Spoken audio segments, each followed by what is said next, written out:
बोला बोला शंकर भगवान की जय। भोले का दर्शन भोले का दर्शन करा दीजिए।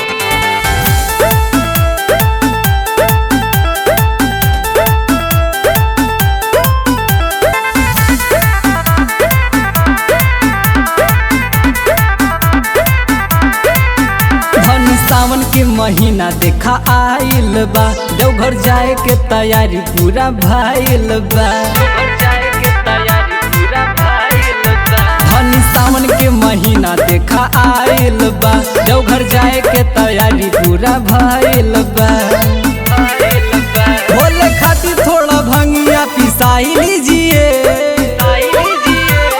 कान्हे पे कांवर उठा लीजिए, हमको भोला का दर्शन करा दीजिए।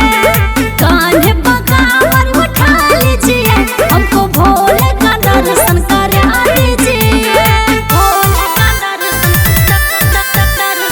भोले का दर्शन करा दीजिए।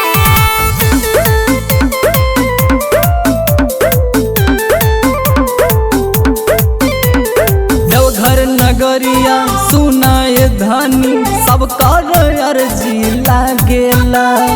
भोला के दर्शन जे कर लेला राजा, ओकर भगिया जागेला। ओकर भगिया जागेला।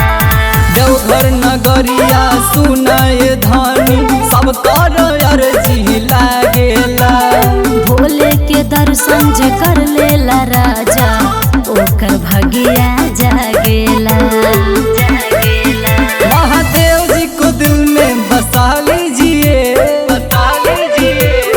कान्हे पे कांवर उठा लीजिए, हमको भोला का दर्शन करा दीजिए। कान्हे पे कांवर उठा लीजिए, हमको भोले का दर्शन करा दीजिए। चलिए ना प्लीज।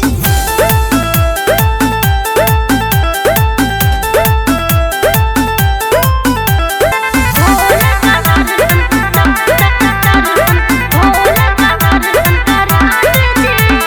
गेरुआ कलर के साड़ी ये धनी, तहरा पे बड़ा निक लागेला। यम चौहान अर्चित के राजा, भोला में मनवा लागेला।